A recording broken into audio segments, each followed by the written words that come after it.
Hello everyone, my name is Yossef Ben-Meir and I'm president of the Atlas Foundation and a visiting professor of the University of Virginia.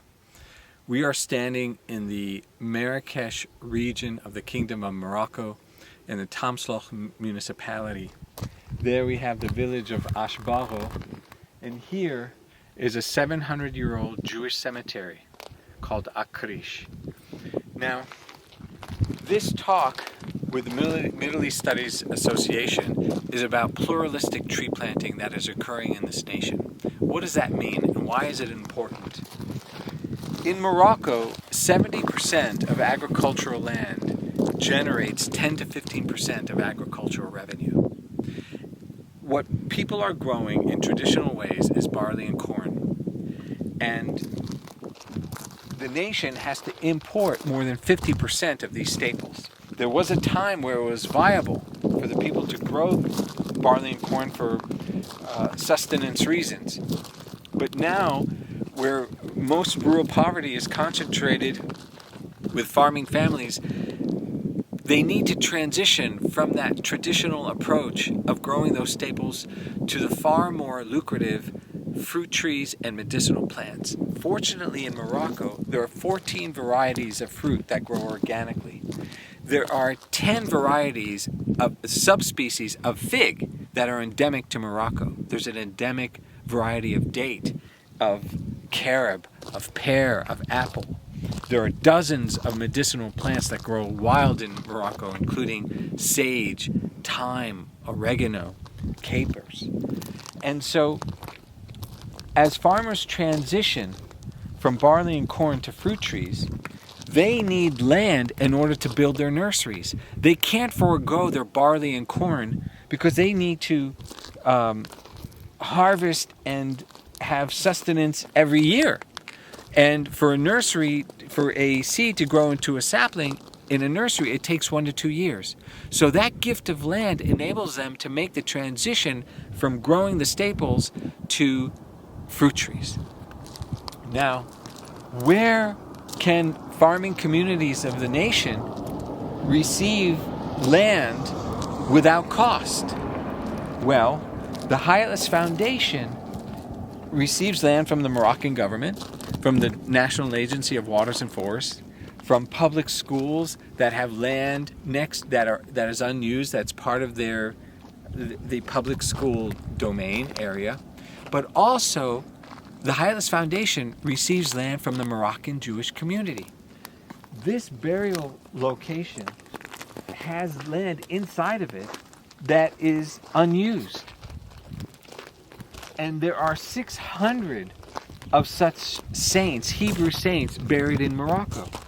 And so the Moroccan Jewish community is saying, look, we have these sacred grounds, but next to them, there are these empty spaces where farming families, communities can plant their nurseries.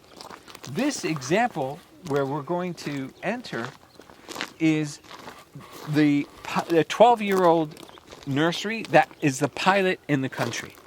Right now, as we'll see, it generates 46,000 trees a year, mostly carob, but also fig and pomegranate. Now, this successful pilot inspired other nurseries. And now, the second nursery, which is in the Ouarzazate province on the other side of those mountains, the Atlas Mountains range is right there. The tallest peaks in North Africa are there.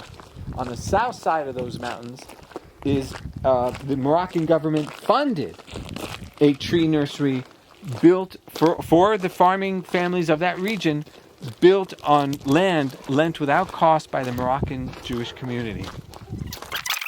Abdurrahim is the third generation of the guardian of this saint that's buried here. He also manages the nursery. The responsibility to manage this area has been in his family for almost 100 years.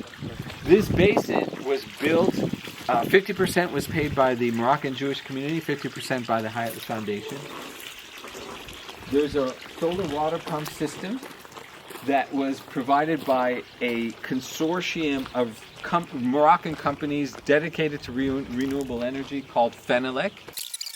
Okay, so in this greenhouse, there are 7,500 carob saplings. Now, a carob tree can live 200 years. And the remarkable thing now about carob is that the global prices have tripled over the past few years. In Morocco, the domestic price was around $1.20.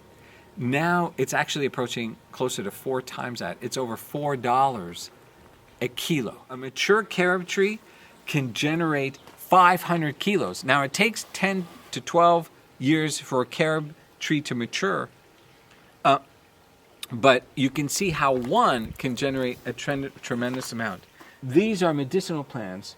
You have rosemary, you have sage, you have thyme, and so these are lined between the tree rows, which adds nutrients and so forth. But also, importantly, medicinal plants, you can get 1 or 2 harvests a year.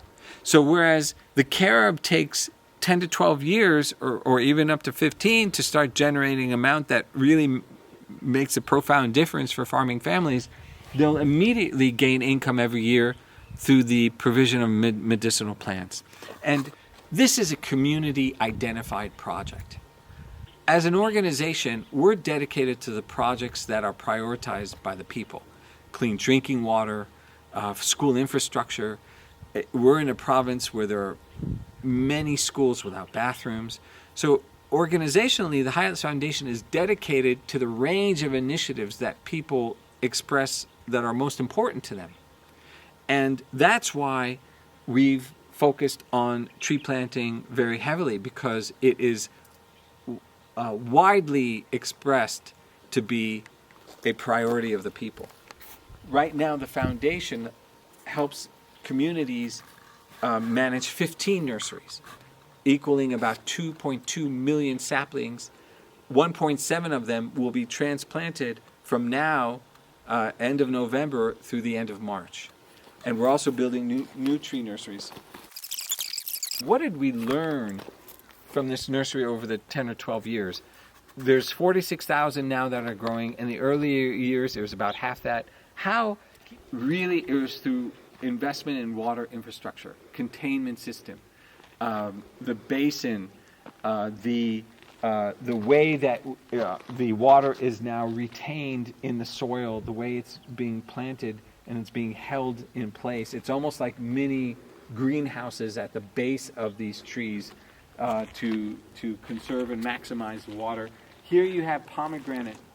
Pomegranate grows organically in Morocco. They live about 40 years. So there's more than 4,000 hectares of pomegranates in Morocco. And the next step is to be able to implement value-added processing, juicing. The peel of pomegranate can be dried and powdered and has medicinal properties. The seeds of pomegranate as well. And so the High Atlas Foundation is dedicated to that because the people are. Again, I mean, this is really, really key. Value-added processing allows for the real value of what farmers grow to remain in their village themselves. Now, imagine this is just 1 year old, this fig. So from a 10 centimeter basically stick to about a meter plus tall sapling, all in from January till now about 11 months. And so in the earlier years, almond and other varieties were grown here which are organic, but it required more water. It wasn't as productive as fig, carob, and pomegranate.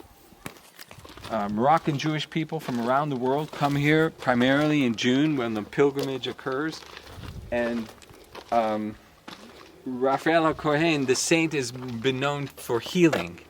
And so people come here with all kinds of health challenges, praying to God for health and sustenance in that way. So here there are 14,500 carob saplings. There are more pomegranate up there. Now think about this, 14,500, each one is planted, once they're transplanted, it's about 5 or 6 meters apart. They can live for 200 years, giving many hundreds of kilos per tree. And it's just an amazing thing when you see that. This is actually the smallest tree nursery that Hof supports. The largest has 400,000, 10 times the amount that's here. We're in the process of building even larger ones. Again, we're walking in a place that is sacred and that people from around the world come to. And you know, when they see the trees, because it grew nearby the saint, they want to be able to take some. So there's some trees every year that Moroccan Jewish peoples see as an incredible gift to them because of this location being multicultural, agricultural, interfaith, deeply historic. There are Muslim people who come and visit and pray here as well. And it's a remarkable thing to see that kind of solidarity among the faiths, which is Moroccan, which is comfortable and normal and maybe natural. The challenge in Morocco is to ensure that the young people today that didn't live the Muslim-Jewish coexistence experience through time, because the Moroccan Jewish community is so small now. But the challenge Morocco today has to ensure that the young people remember that, and USAID, implemented by the High Atlas Foundation, is dedicated to those experiences where communities in dialogue and sharing of stories are able to recall and enable young people to learn about this incredible past of the nation. It's a very special project of USAID called Akira that enables these kinds of processes to occur, which are profound. It's so important that interfaith relationships result into human development. And that's the Moroccan policy. And that's how cultural preservation and the connectivity between diverse groups remains solid, is cemented. Because that human development, every year trees are provided here. And it has an incredible impact on people's lives. And it requires that interfaith connection to be ongoing. So many times interfaith dialogues occur and it's warm and it's positive and people go their own way and that's what it is and it's done. But when there's a human development purpose integrated into that dialogue, that the dialogue is to plan the future together, then those relationships remain intact and evolve and grow to where more nurseries are built. And where now, what started as a nursery here, in the village in Ashboro, where we pointed to at the beginning, there's now a women's co-op. And we've recently, through Yves Saint Laurent Fashion, through that partnership, they're funding clean drinking water infrastructure and an irrigation canal, and to build the road between the cemetery and the nursery and the women's co-op, so when the pilgrims come, they can come to this location, but then visit the women's cooperative and buy their carpets. And so what began as dialogue leading to a nursery is now lifting human development more broadly. And that's so essential in interfaith relationships.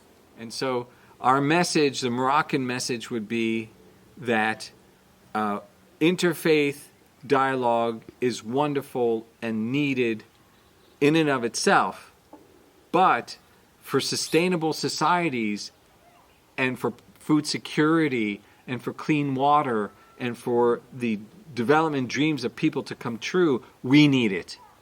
We need the 600 parcels of land that the Moroccan Jewish community wants to give all around the country for tree nurseries, and for that to catalyze so much more.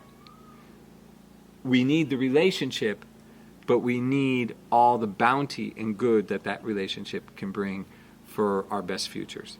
So with that, we wish you the best from Morocco.